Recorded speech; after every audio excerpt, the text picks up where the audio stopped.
everybody, and welcome to A Balanced Life with Dr. Jacquie here on Black Star Network. Today, we are going to have some stimulating conversation around reading and books and print materials. I know some of us are so accustomed to having our cell phone, our other digital devices in our hands that oftentimes we forget the value of the feel and the smell of the printed page. Today, we're going to have a conversation with Ramonda and Derek Young, who are the owners of Mahogany Books. They're going to talk to us about how they built their dream, what it means to be living their purpose, and all of the wonderful things surrounding reading. We're also going to be joined today by our contributors, Dr. Tierney, our Level Up coach, and of course, our educator extraordinaire, Stacey Owens. Come on in, everyone. How's it going? Hey, how are you? I am doing well. It's really good to see each of you here. And, spring break has ended and people are out and about. But every now and then we like to curl up with a good book. And I want to ask each of you this in a round robin. I won't say what is the last thing you read, but what is one of your favorite books and why do you read it? I'll start with Stacey. Oh boy, let's see. For the last 2 years, I have only been reading books around the teacher-student relationships because of this dissertation. But I would say when I was a child, for some reason, Hey God is Me, Margaret was one of my favorite books. And I think that because it helped with some of those transitional things that you're going on, that you have going on as teenagers, it helped to make sense to that. So books can be used as that mechanism to help you to figure out what's going on in your life as you look at what's happening in the lives of the different characters. I like that because that was a very pivotal book. It's one of those turning point resources that you can read at different stages in your life as you're going through your personal, physical developments as a young person. Dr. Tierney, what are you reading or what have you read recently that was significant to you? So I absolutely hear Stacey in being in the dissertation phase and reading all of those textbooks. Once I finished my PhD and got my doctorate and became Dr. Tierney, I didn't want to read anything of significance, nothing heavy, no poignant, amazing novels. No, I wanted all junk food reading. One of the books that I've read recently, The Seven Husbands of Evelyn Hugo. It was really fun, really light, comical. And, I love those type of mysteries and books like that. But the book series that is my absolute favorite that I go back and reread from time to time, nobody judge me, it's the Harry Potter series. That series, even the movies, I love it. And I love it for a number of reasons, just the fantasy, just being able to go to a completely different world. But the main reason why I love it is because my grandmother was a substitute teacher. And so they would have the book fairs at school. And I was a sophomore in college, I believe, when the first books were released. And so she read it and I thought it was a kid's book. And so she literally paid me $20 to read the first book because she knew I wouldn't read it, And so I read the first book and then it became our thing. So every time a new one was released, I would go on Amazon and order one for her and for myself. And we would read it and talk about it. And so the Harry Potter series has a special place in my heart. One, because it's just a really good book, but also because it's a book that my grandmother and I shared and loved together. Absolutely. Thank you for sharing that. Now, reading breeds critical thinking, creativity, imagination, and innovation. And of course, we're going to do a one-on-one in another block with Derek and Ramonda. But for now, I want to ask Derek, what are you reading or what have you read? And what does it mean to you, the things that you do read? Derek? Wow, I mean, you ask a bookseller that, I'm not quite sure where to start.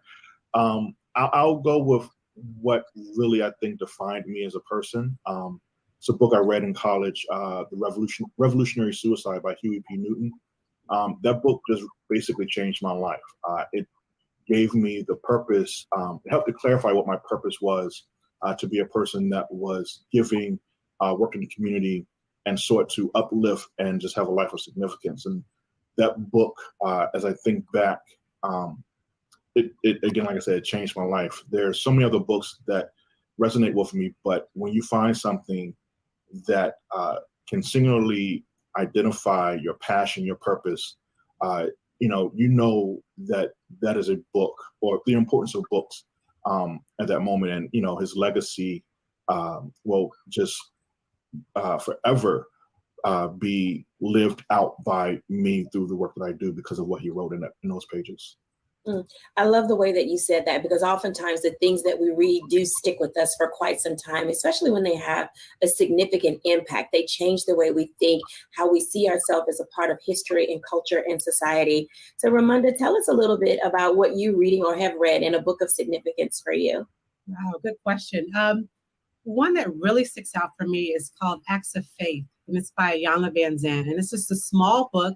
It's daily affirmations. And I've been reading that book, since college. So I would say about 30 years of reading. I think it came out about 30 years ago. So, but I love it because there are so many jewels for almost anything that I'm experiencing or going through. If I'm struggling with my faith, I can flip to the back and there's a whole glossary or index rather that I can point to, and it gives me pages that deal with faith. If I'm lacking in self-confidence, I can flip through there. If I'm feeling fearful of something.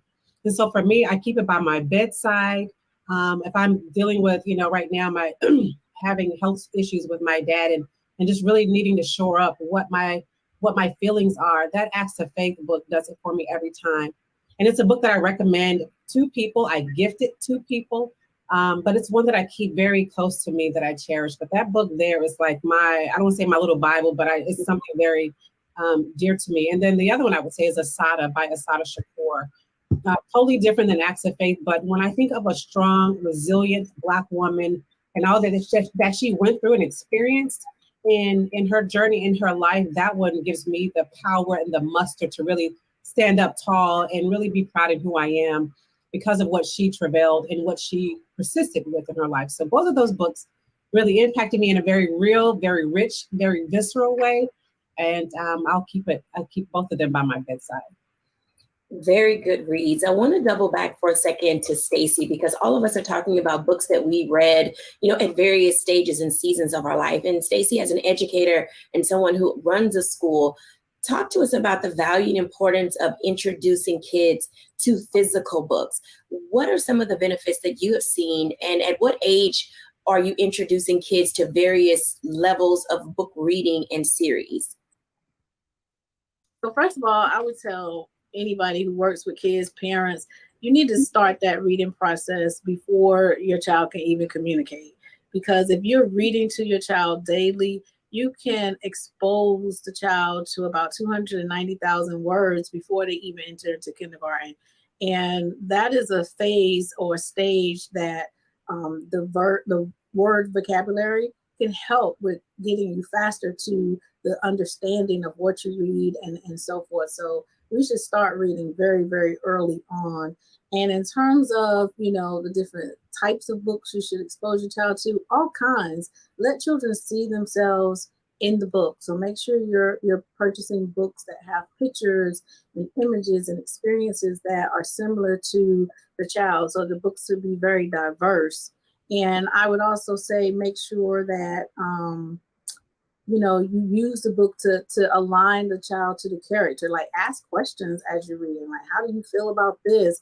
How do you think the character feels? That helps to bring empathy and so forth. So kids can read and think about books at a very early age. So the sooner you start, the better.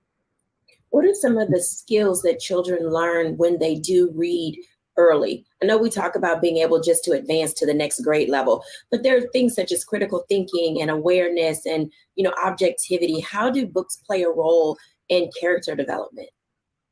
Well, in terms of character development, that's going back to, teaching feelings and empathy and allowing good examples to come through for how you would expect children to, interact in the world.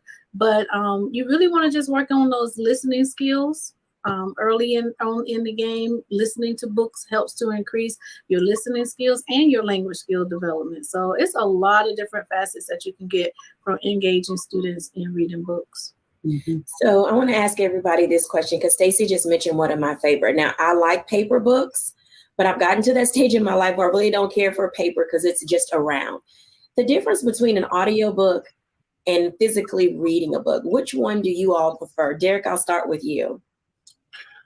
So I do both. So we have book clubs, podcasts, author interviews that we're doing. So I definitely alternate between both. I'll listen to an audiobook when I'm driving to work, going into the office. But there is nothing like the intimacy that you feel with a book. There's something about the cadence in which a writer writes. There's something about the alliteration, something about the word placement that authors use when writing in their craft that helps to really impact the story a bit more. So I know there was just a book we read for book club not too long ago, and I had to switch from listening to it on audiobook to physically reading the book because I wanted to make sure that I was getting the full impact of what that author was trying to convey to me. So I think if you're not connecting with a book,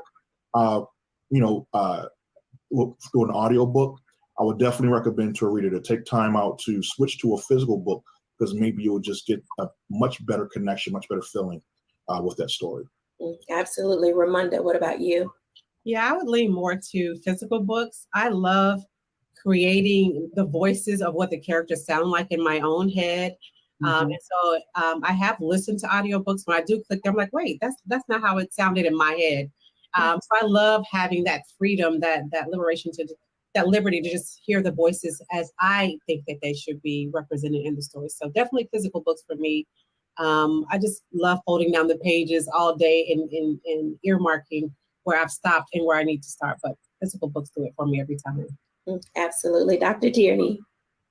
So I vacillate between all three formats, either audiobook, a physical book, or even my Kindle, where I read the book, digitally.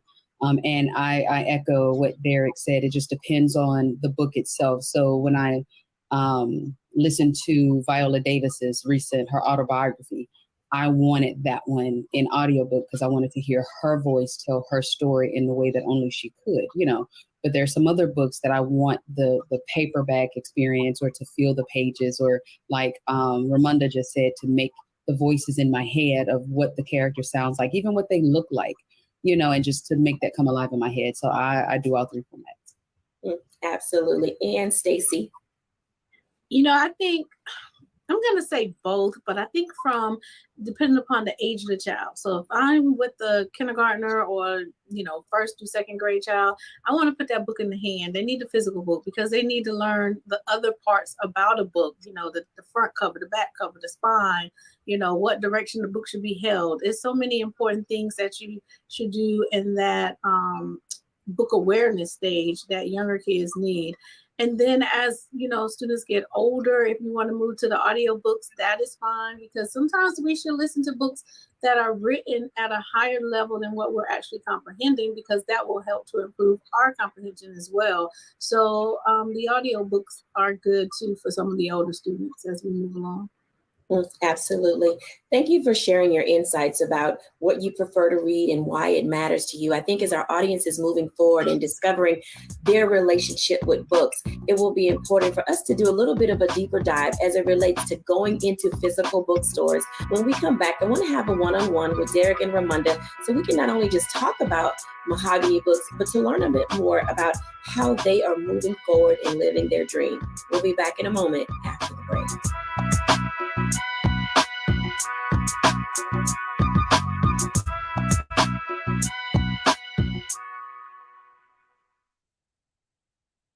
Don't you think it's time to get wealthy?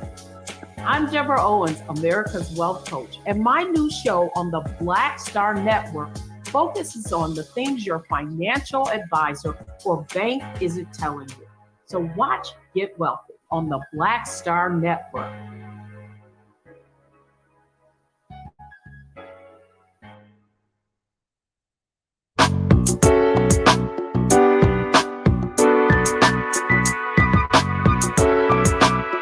Welcome back, everyone, to A Balanced Life. And as you can tell, we all have relationship with books. And then oftentimes there are books that are given to us that we like to read. There'll be books that are given to you that you may not want to read. But the beauty is you have an opportunity to discover for yourself what type of genre of book you like. I'd like to invite Derek and Ramonda in to have a bit of a conversation about their bookstores, how they balance the work that they do, and the relationship that they have related to working together. Welcome in, you two. Hey, how are you? I am good. I'm glad that you guys are here because I was literally amazed at the idea of a Black bookstore being created content for people of color in a community of color where children could see themselves as they walk down every aisle. Talk to us a little bit about your book journey for starting Mahogany Books and how things came about, whichever one of you wants to start. So for myself, it really started when I was in college. My mother was a huge reader. Growing up in the DC area, we always had access to Black bookstores, but there was something about my time in college when I walked into a bookstore and saw like the entire walls just like covered with books that were written about our story, about my story. And seeing a business run at a high level that was about community, that was about empowering people and giving, that was really about empowering its staff as well. It really hit me differently. And from that time forward, I just knew I wanted to run a bookstore. I knew I wanted to pay forward what all was given to me from the books I found in that space, from my time working there, the mentorship that I got from not only the owners of the store, but also my colleagues that I worked with. And when I got out of school, I was just on a mission. Somehow, some way, I wanted to own my own bookstore and put our own spin on it. So it got to the point in 2007 when we launched our online website. My wife is from Tulsa, Oklahoma, and it was really important for her to make sure that people outside of the DC area had access to books before as well. And we fast forward, went to in 2017, we launched our physical bookstore. But the entire goal was to make sure that when someone walked into those doors or came onto the website, was to give them this experience that made them feel at home, that made sure that when they walked in, they understood that their history, their heritage, their culture mattered, that who they were as a person was seen and validated. And that's what I got out of books, my time working there, and that's what Mahogany Books strives to do every day. I love that because sometimes we're driven by our life experiences and people don't always know how to connect the dots. So I appreciate you sharing your story. So for our audience who's listening, something may trigger you to say, I have a dream and it can happen, but I need to stick with the plan. Ramonda, talk to us about your journey. Yeah, absolutely. As Derek mentioned, growing up in Tulsa, Oklahoma, my parents still live there to this day, just blocks from Black Wall Street. I fell in love with books at a very, very young age. I was reading and eating up every little romance novel I could read. But not until I got to college at Langston University was my world opened up to Black books. Growing up near Black Wall Street, I never knew Black Wall Street existed. It was rarely ever talked about in our schools. And so I was missing out on not learning about me. Fast forward to college and walking into the libraries, into the Black Heritage Center specifically, and reading books about Assata, seeing Iyanla's book there was just mind-boggling to me. One that really sticks out to me was Dr. Tony Browder's book, Nile Valley Civilization. And that's where I found out what I was contributing to this world as a Black person. I'd never seen that contribution before. It was shunned almost from my schools. And so that, learning about my history, learning about the entrepreneurs, learning about the thought leaders who were part of my legacy, and I say my legacy as a Black person in this country, was overwhelming. And it was something that made me really feel proud. And so when Derek and I were tossing around business ideas, that I was like, hey, hands up, let's do a bookstore. It was already something that was passionate for him, but then it also resonated with me. And when we decided to go online, at that time, we were in our 1-bedroom apartment in Alexandria, Virginia, with an idea, a dream, and the passion to make Black books accessible no matter where you lived. So whether you were in Tulsa, whether you were in Ohio, wherever that was, we wanted people to have that experience of learning about their culture, learning about history, and not leaving it up to somebody else. And I'll be honest, when I think about, if we had not created a Black bookstore, if other people in this space, other Black bookstore owners did not create this, this place, then we would be leaving our history up to other people. And I'll tell you, a lot of other people may not value what we value, may not value the content and the accomplishments that we do. And we see that as it's happening, playing out in our schools where things are being pulled. And so I didn't want to leave that up to somebody else, the significance of our history. And so Derek and I said, Black Books is it. And we're going to do this venture. And he had come from it from a different passion place. I had come from it from a different passion place, but I'm just blessed that it was a place that converged in a very real way for both of us. But it was really stemming from, we wanted Black Books accessible no matter where you live. So let me ask you this follow-up question related to books, because we live in such a digital world. Everybody can get anything they want on Amazon and any other place that they can find a book. Tell us where your original store is. And I understand that you've opened up a second store, which really reaches more people. How does that impact the community where you have your books? And what does it do for culture when they see the growth of your stores?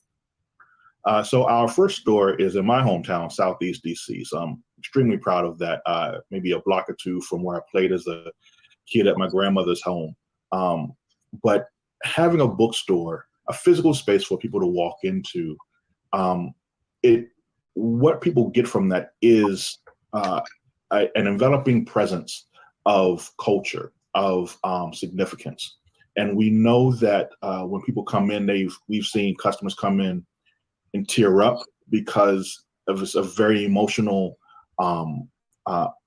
experience that they're having, of recognizing that anywhere else when they go in a bookstore, into a retail space, they aren't seen, they aren't put first. But in a physical bookstore that is created for them specifically, they are the target audience. The community that we are able to create by hosting book clubs, author talks, or just having one-on-one conversations with readers and introducing them to titles and authors that comes from a curated experience from a bookseller, rather than trying to figure out what the best keyword is in an internet search. It does something different for a person, because they're able to discover more and really just kind of spend hours at a time just digging through the bookshelves, finding that book, that title that is really meant for them in that specific moment. Absolutely. Now, you said where you were or were born in DC. Now that is, if I understand, I'm from Texas. So, all the history when I moved here was very interesting to me, but that is also the home and birthplace of Frederick Douglass. Yes, so there's something very historical and cultural about opening up a bookstore in a place where so much freedom had to be fought in order for us to have the opportunity to read and to go into a bookstore or to walk down the street and do so many other things. So I can imagine that when children walk into your store, they are learning history, from where you are, because you do book readings and a host of other things. Ramonda, talk to us about the development of the readers that are in the community where you serve. Absolutely. It is just such a tremendous joy to see young people walk into our stores and see themselves on the shelf, right? And what I mean by that is to see covers that are brown faces, are Black faces, are beautiful melanated skin. And when I was growing up, I was reading about Jack and Jill, and now kids can grow up and reading a lot of different things, right? I wanted to read about Jamal and Jamisha, for example, and I didn't have that type of experience to be able to relate to people that looked like me, who had names similar to mine. And so to see that from young people, the joy on their faces when they see those images is something very important to us. It's one of the main reasons why we created Mahogany Books.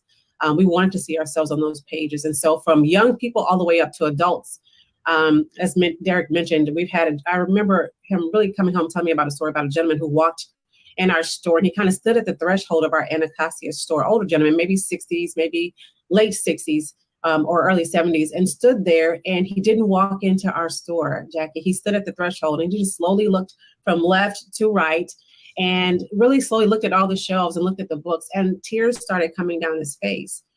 And we walked over to him. I think my husband walked over to him actually and asked what was wrong. He said, "I've never seen this many books about us in one place."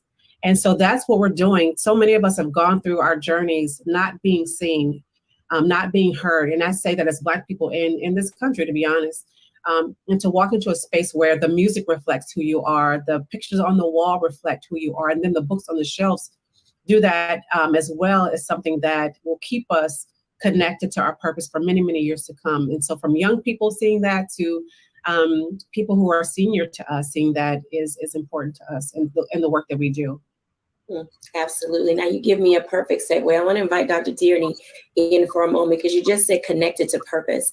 And she's been serving as our level up coach. And oftentimes people have a difficult time staying connected to their purpose. And you guys have opened up a second store down in National Harbor. So that gives the opportunity, for people to find you in more than one place.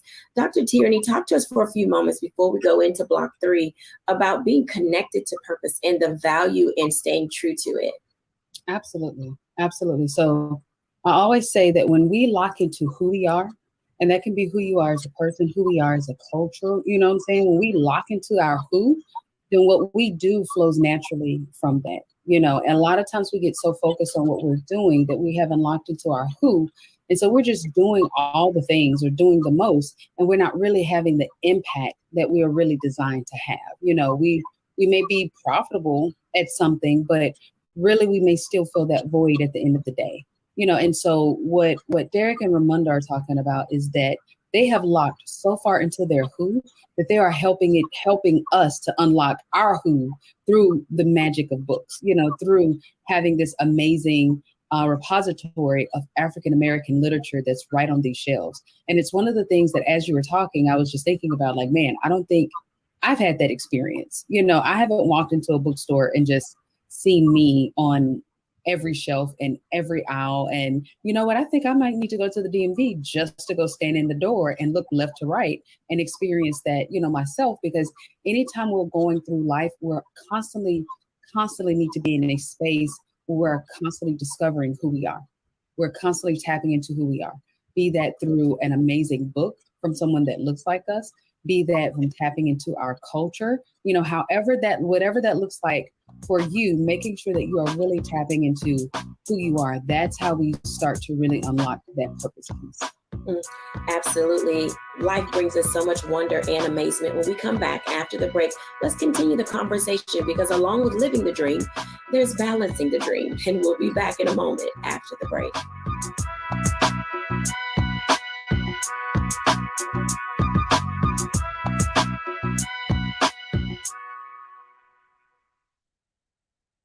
Black Star Network is here. Oh, no punch! I'm real revolutionary right now. Thank you for being the voice of Black America. All momentum we have now, we have to keep this going. The video looks phenomenal. See, there's a difference between Black Star Network and Black-owned media and something like CNN. You can't be Black-owned media and be scared. It's time to be smart. Bring your eyeballs home. You dig?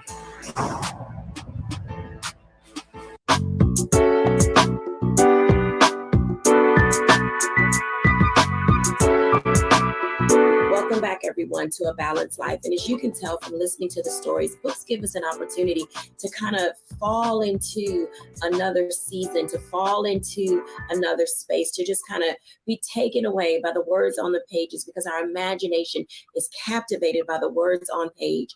I want to ask Derek and Ramunda about that, because sometimes balancing the dream can lead to and cause us to feel as if, did I really hear God calling me to say, do this, do that, and the other? Are people really going to walk through the threshold of this door and purchase the books? So Derek and Ramunda, talk to us about how you balance your dream. I'll to be quite honest, it's me being focused on people. I'm a person who, I put a task in front of me and I'm going to grind it out. And what the task is for me is to improve my community. Simple, point blank, period. One of my mentors, his mission statement for his business is love. And that really resonates with me, because all that I want to do is to leave a legacy that means that I helped someone, that the people who sewed into me, I'm pouring that forward. So my balance, my ability to stay focused and attached to what I'm accomplishing is because I'm able to see the impact that it has on other people. All the other accoutrements, all the other glitz and glamour things, I try to let those things fall to the wayside, because if a young man walks into the store and he's struggling with identity, trying to figure out what his passion is, and I can put a book into his hand, or one of our booksellers can recommend something that meant all the trial, all the work, all the heartache that I've had to endure means something, because now that person has a chance to go forth and in 20, 30, 40 years accomplish great things. So that's really how I keep my balance focus, is because I'm really focused on the people around me, my community, my family, and ensuring that I'm giving my best, living my best life for them. Absolutely. Ramonda.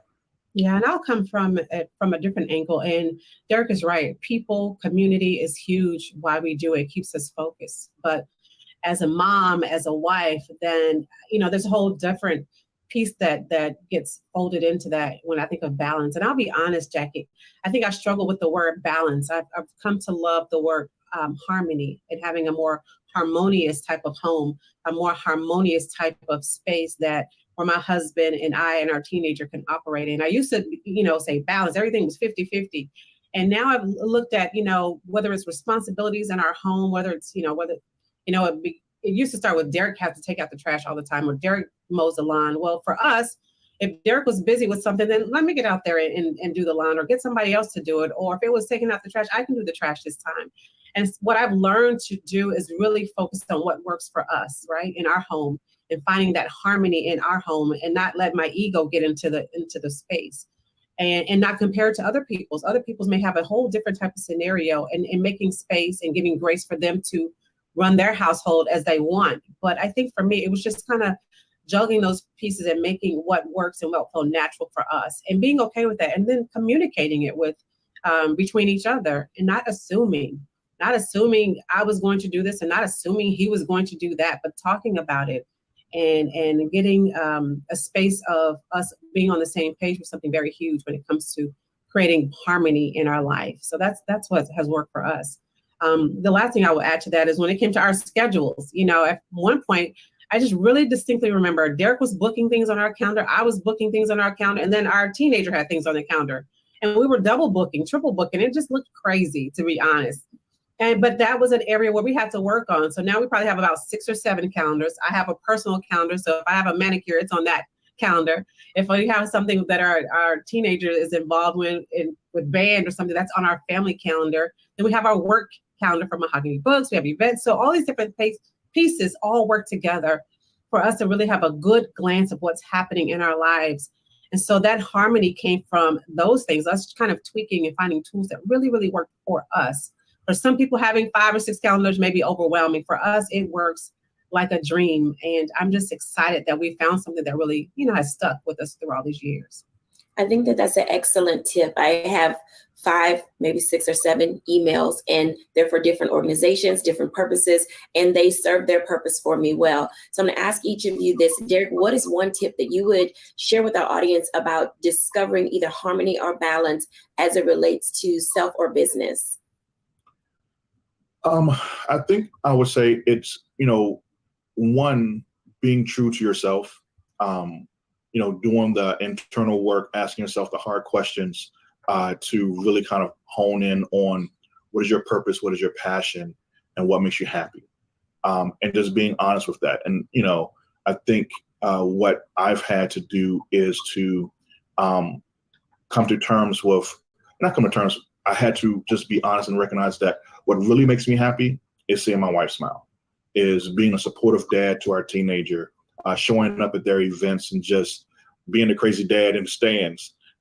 Those are the things that make me happy. Having some dad time where I can just read comic books and nerd out, playing games, or, collecting pops that you see. Those are the things that make me happy. And just being true to myself, and not worrying about, like Ramona said, running someone else's race, worrying about what they do, just being happy with the best version of Derek that I can be. And a lot of that is me giving of myself to the people around me. Again, my wife, my teenager, building a business that impacts people. Those are the things that bring me balance, that make me feel whole, so that I don't have to question my identity or my significance or what I'm accomplishing.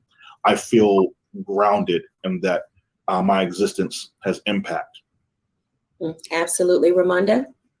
I love me some Derek Young. We have been married. It'll be 21 years this year, and 16 of those years have been in business. But when I think of, what grounds me, what balances me, what allows me to do that is a couple of things. One, again, having this amazing man in my life for all these years has been a great way for me to feel like I have purpose and the goals and the dreams that we're connected to. But I would say also a mantra that I've learned to live with for many, many years is to really mute the naysayers. There were many people who came to us and said, don't open up a business. Don't do that. Why? People are not reading books, or they can get their books from this other site that can get their books to their home in 24 hours.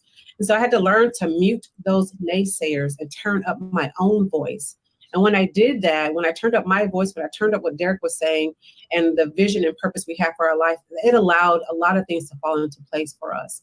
And so muting the naysayers has been that one thing that has kept me on task, that has kept me focused, that has not had me, my head on a swivel, looking left or right, seeing what other people are doing, but really muting what they're saying. Because I'm really clear that God gave us the dream. God gave us the purpose. God gave us the mission. And not saying somebody else can't open up a bookstore. They were given a different dream, a different way to handle that. But I'm really, really clear about what ours is. And that has kept me centered in a very real way. And it's been very helpful for me to stay focused. Absolutely. I think that all of those things that you stated are very important to who we are and what we do and how we move forward. I want to invite Stacey into this conversation. Stacey, talk to us about how people can achieve balance. As one of the things Ramonda said, that there are a lot of naysayers, and sometimes you do have to quiet the noise. So talk to us as one of our balanced living experts related to how do you manage to keep balance while living your dream? Well, I think Rwanda said it exactly perfect when she said silence the naysayers, because when you start listening to all those different voices, it'll have you, distracted and going in a lot of different directions. But to achieve balance, I think that, that just depends on your situation. I know for myself, I have about 4 major projects going on right now. And for me, just listening to my body, listening to my mind, listening to my spirit that tells me you're doing too much over in this area, pull back a little bit and delegate some of that. You're not doing enough in this area, check on this area. Just making sure that you have those checks and balances in place so that you'll know when to put that time into your family, into your business, and most importantly, into yourself. So whether you're living in harmony, whether you're balancing, whether you're giving 50, 20, 80, 40, whatever, just make sure that you develop a plan that works for you to help you to know how do you bring it back to the center, which is you. Dr. Tierney, join Stacey, because getting to center when so many things knock us off center, whether it's in business, professionally, or organizations and friends, oftentimes getting back on center is not easy to do. Talk to us for a moment about how do you find your center? The first thing is, when you're looking for your center, don't try to find what your center used to be. A lot of times we make the mistake of trying to go back to the last time that we felt centered, or the last time we felt like we had a grip on what was happening in life. And so we try to recreate that moment in time. But remember, that was a moment in time. What your center was back then is not going to be your new center now. A lot has happened. Life is different. Things are, completely different that's around you. So you have to look at where you are right now, and you have to assess the variables that you have in front of you to see what is your new center, and in you doing that, make sure that you're keeping your eye on what makes you feel happy, healthy, and whole. Just because someone else does, 6 a.m. meditation, yoga, or whatever, if you're not a morning person, then guess what? That's not your center.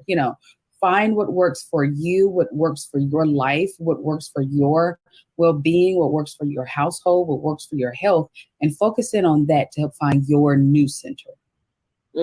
When we come back after the break, ladies, let's continue this conversation because many people get knocked off their center and their, weebles wobble, but they don't fall down. But in real life, we fall down and we don't have a ability sometimes to figure out how to get back up again. When we come back after the break, we're going to talk about that.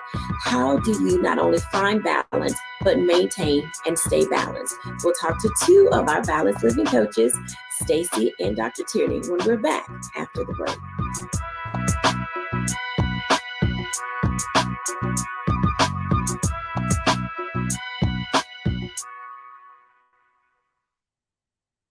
Hatred on the streets, a horrific scene, a white nationalist rally that descended into deadly violence. White people are losing their damn minds. As an angry pro-Trump mob storms the U.S. Capitol, we're about to see the rise of what I call white minority resistance. We have seen white folks in this country who simply cannot tolerate Black folks voting. I think what we're seeing is the inevitable result of violent denial. This is part of American history. Every time that people of color have made progress, whether real or symbolic, there has been what Carol Anderson at Emory University calls white rage as a backlash. This is the rise of the Proud Boys and the Boogaloo Boys. America, there's going to be more of this. There's all the Proud Boys, guys. This country is getting increasingly racist in its behaviors and its attitudes because of the fear of white people. The fear that they're taking our jobs, they're taking our resources, they're taking our women. This is white fear.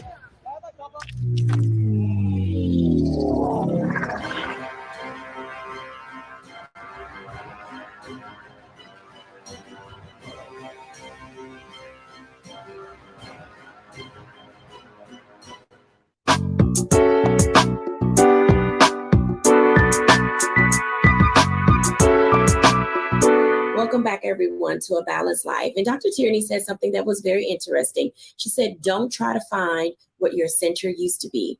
That means you have to get back up and then figure out what your new center, your new normal, your new rhythm can be.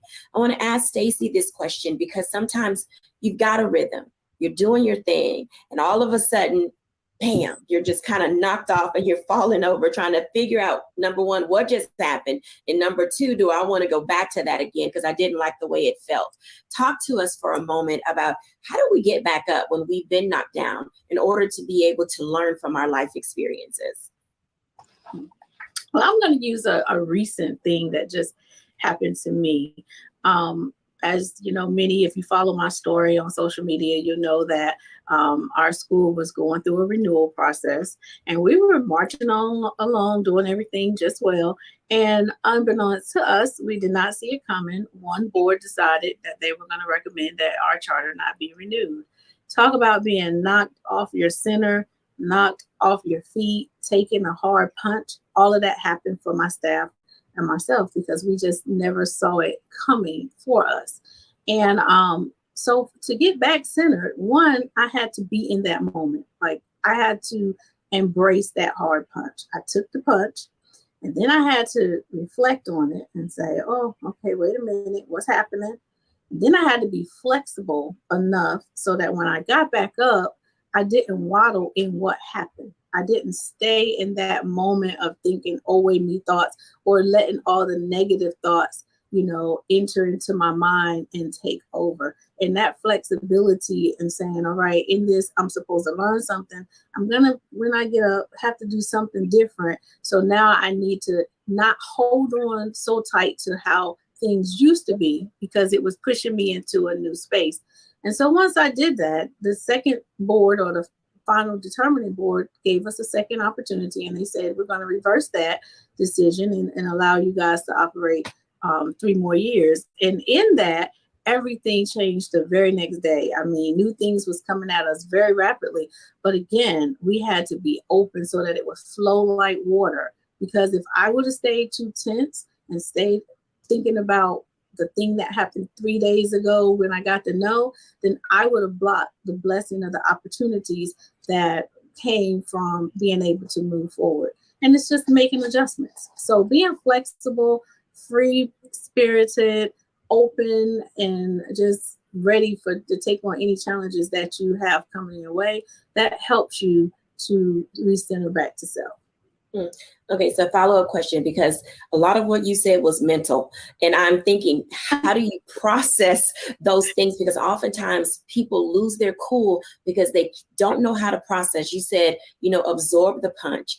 You said, reflect on what just happened and why. Then you mentioned staying flexible so that you could get in alignment with your assignment. That is a mental process that a lot of people, once they, get that punch, they just cannot think. What are a few steps that you did immediately to allow yourself to stay in that zone of being ready for what could come next, because you believe so much in who you are and what you do?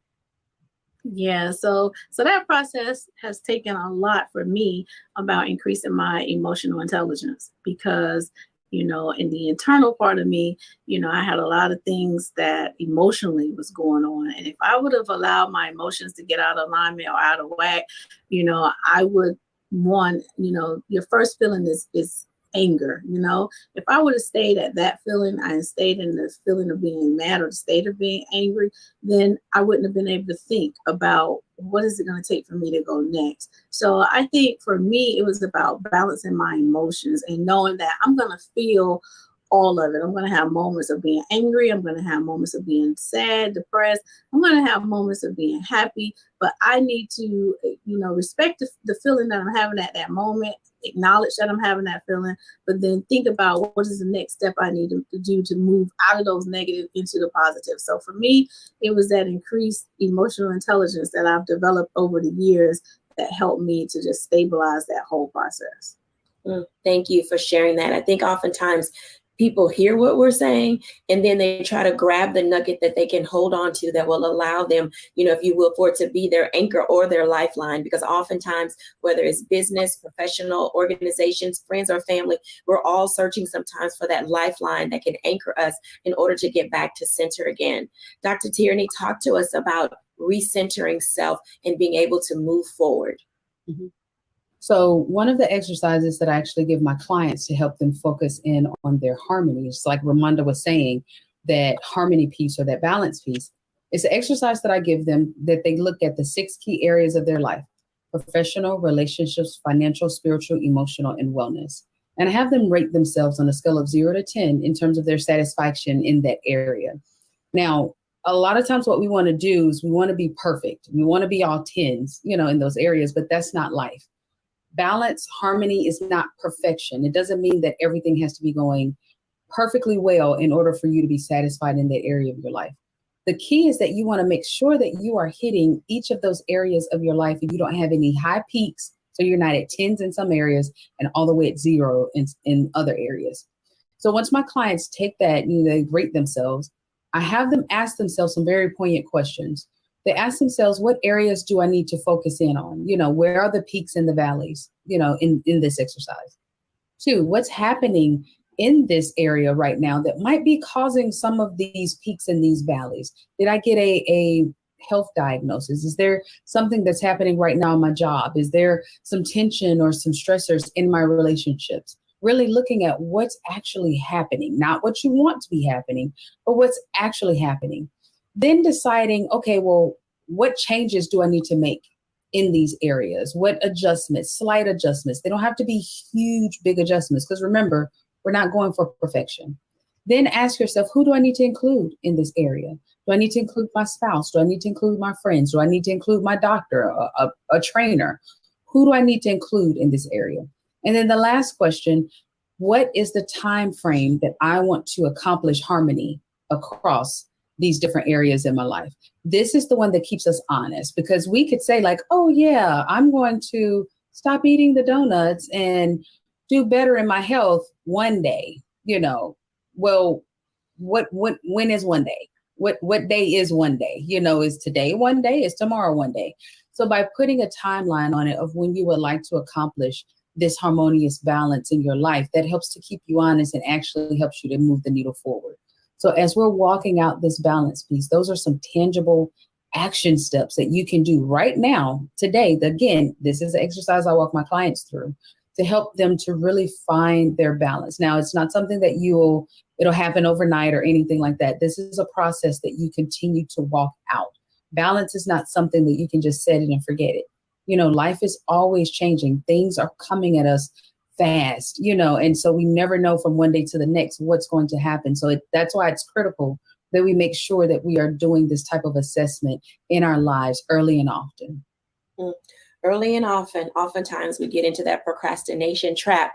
And so early and often doesn't happen. I love what you said, about one day. And I hear this all the time, that there are 3 things that are not on the calendar: one day, someday, and any day. Those don't exist. And so you have to literally pick a time and a place and some framework for yourself in order to begin and end, so that you're accomplishing what you want to accomplish.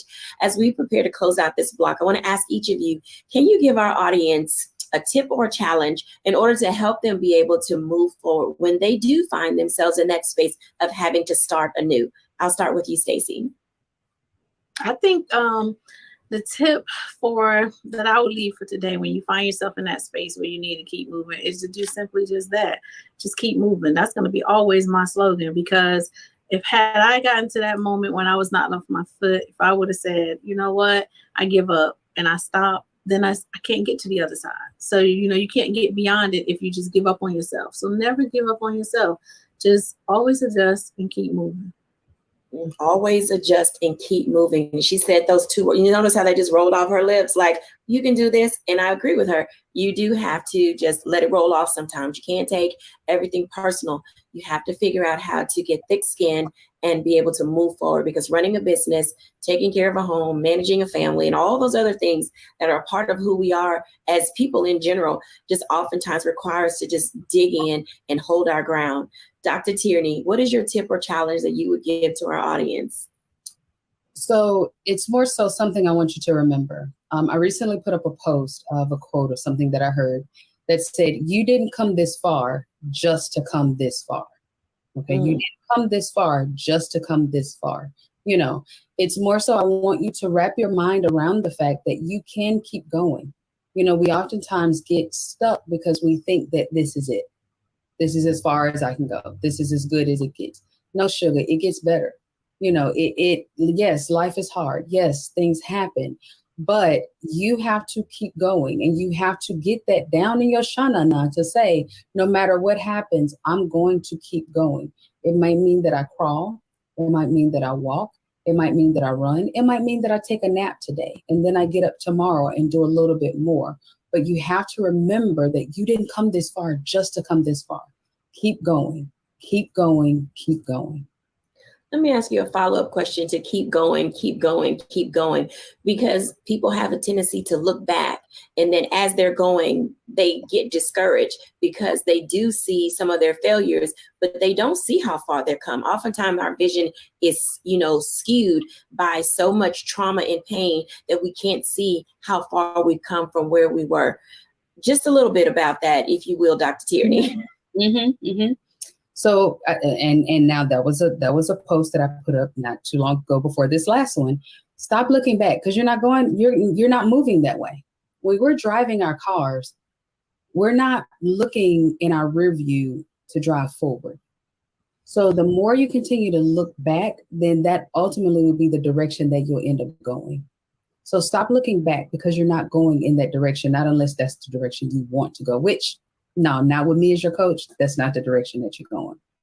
Now, the thing about looking back and looking forward, we have to make sure that you are continually giving yourself that grace, okay? Because we are our own worst critic.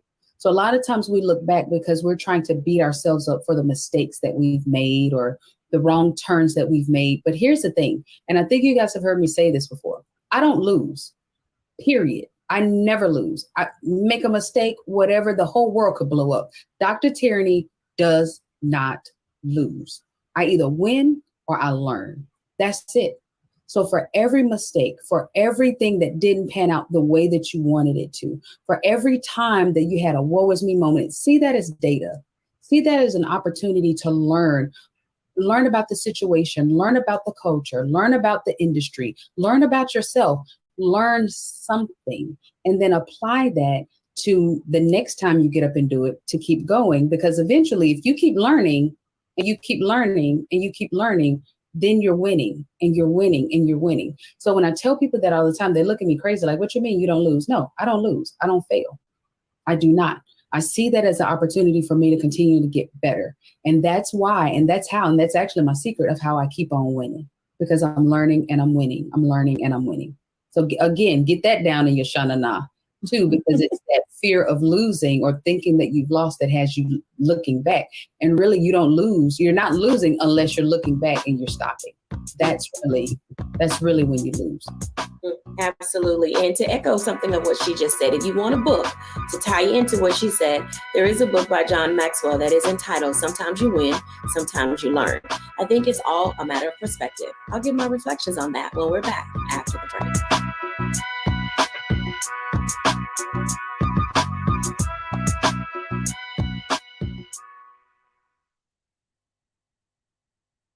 When you talk about blackness and what happens in Black culture, we're about covering these things that matter to us, speaking to our issues and concerns. This is a genuine people-powered movement. There's a lot of stuff that we're not getting. You get it, and you spread the word. We wish to plead our own cause. Too long have others spoken for us. We cannot tell our own story if we can't pay for it. This is about covering us. Invest in Black-owned media. Your dollars matter. We don't have to keep asking them to cover our stuff. So please support us in what we do, folks. We want to hit 2,000 people, $50 this month, raise $100,000. We're behind 100,000, so we want to hit that. Y'all money makes this possible. Check some money orders. Go to P.O. Box 57196, Washington, D.C. 20037-0196. The Cash App is $RM Unfiltered. PayPal is R Martin Unfiltered. Venmo is RM Unfiltered. Zelle is Roland at RolandSMartin.com.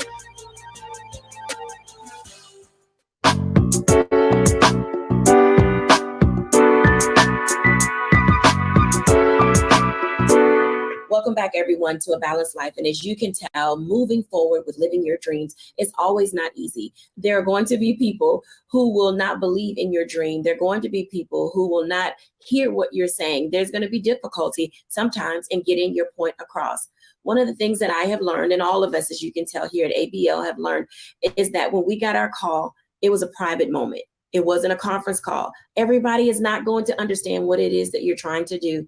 But as long as you are surrounded by people who believe in you, who understand your capacity and capability, you'll have people in your corner who will support what you do.